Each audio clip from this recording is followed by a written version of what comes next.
The Bad Guys is the upcoming feature film from DreamWorks Animation, based on the New York Times bestselling book series by Australian author Aaron Blabey. Before we get into this, don't forget to hit that like button down below. It does wonders in getting my content out there. And if you haven't already, hit the subscribe button and the bell icon to keep up to date with all my content. Focusing on a team of career criminals who decide to turn straight, they soon learn that they are really good at being bad and really bad at being good. DreamWorks has described it as Tarantino for kids and a heist caper comedy that is self-aware, smart, classy, cool, sophisticated, and stupid. It stars Sam Rockwell, Marc Maron, Craig Robinson, Awkwafina, Richard Ayoade, Anthony Ramos, Zazie Beetz, and Alex Borstein. It opens in theaters globally in April of 2022. Ahead of the release of the film's trailer, thanks to the incredible teams over at Universal Pictures and DreamWorks Animation, I had the incredible opportunity to sit and chat with the author of the books in which the film is based on, Australian Aaron Blabey. Let's take a look.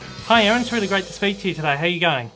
I'm very well, sir. Thank you for chatting to me. This is great. Of course. As soon as I found out I was going to be speaking with you, I had to pick myself up a copy of volume of the first two books to check it out. I had heard of the books but wasn't entirely familiar with them. So I wanted to get an idea of what these books were all about. Of course, I've been able to view the presentation reel put together by DreamWorks as well.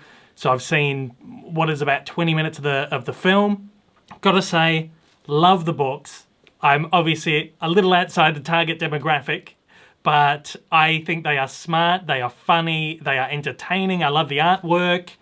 This is probably my most anticipated animated film in the not too distant future at the moment. It just looks so cool. Oh, look, I'm glad you dig it. It's great, and it's something that is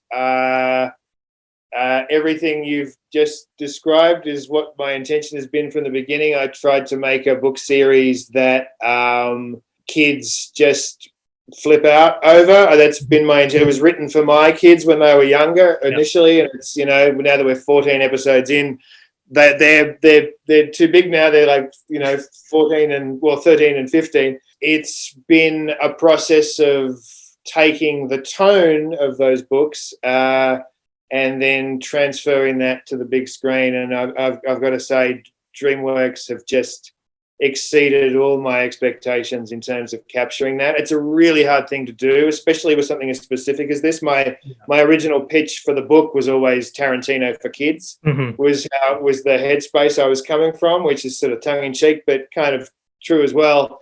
And they just took that and ran with it, It's been so thrilling to see that happen. And I've been, because I'm an executive producer on the movie, so I've been there through every stage of it, and they've just handled it beautifully. I can't wait. It's been a long time now.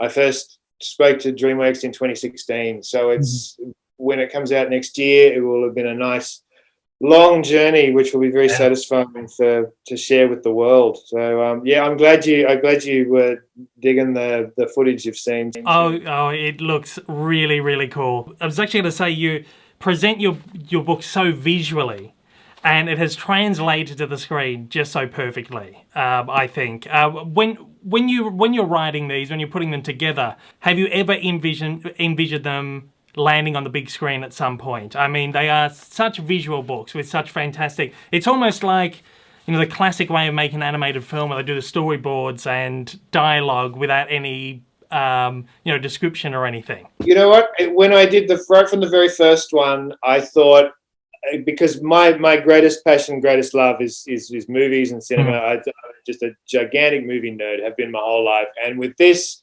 it was a process of me going, I very deliberately thought, I'm going to put in a book exactly what I would imagine to be the coolest movie I could imagine for kids. So yes, you're absolutely right. It reads like a storyboard for a movie. And of course, I think everybody picked up on that really quickly. And it's probably why it has translated with relative ease, because there was a kind of a template to work from. It doesn't mean it was, it's an easy process though. And the team has found a wonderful way to, for kids who know the book series intimately, they will see differences in the storytelling, but the DNA is exactly the same. They will feel like they're in the same world, but it just will be, bigger and, a big, gorgeous, full color CG thing.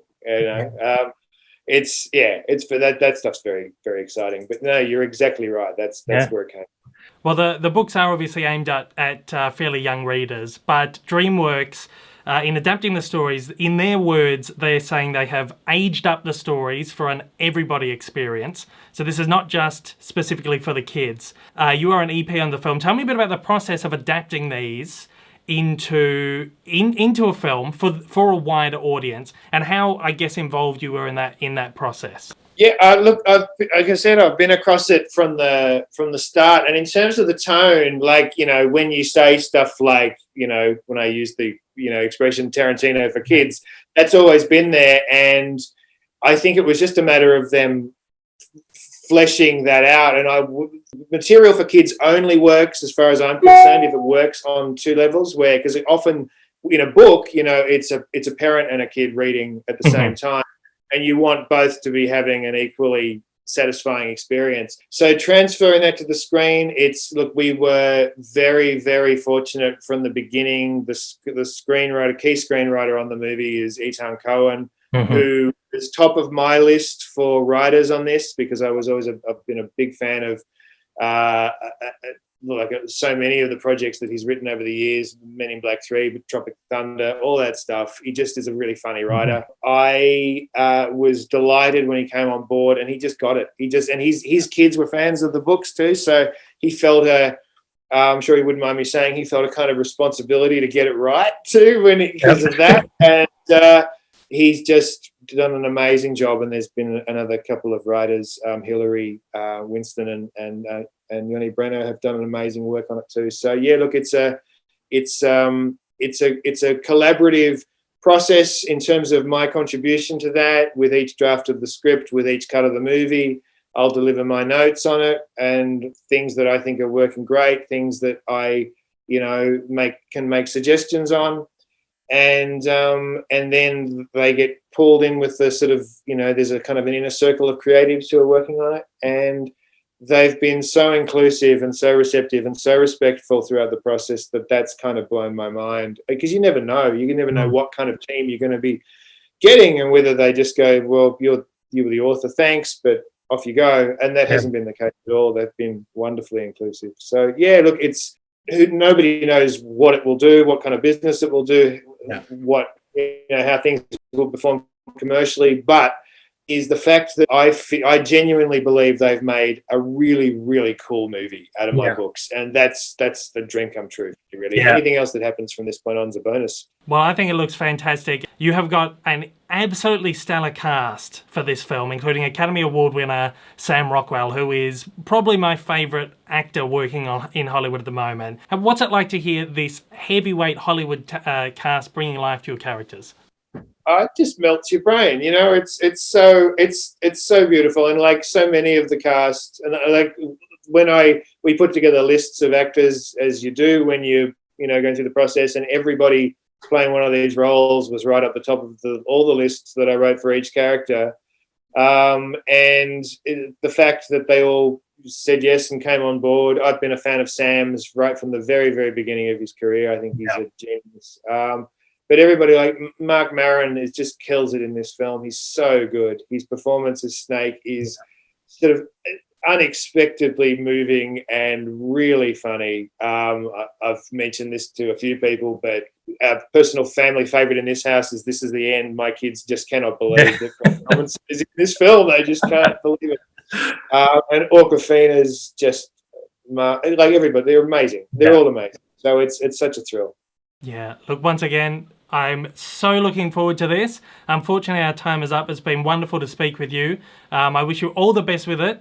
I hope it does really well. I hope there's a franchise out of this, because you've got 15 books, you've got 5 more on the way, and there's such a wealth of material here. I'm so excited to see how this does.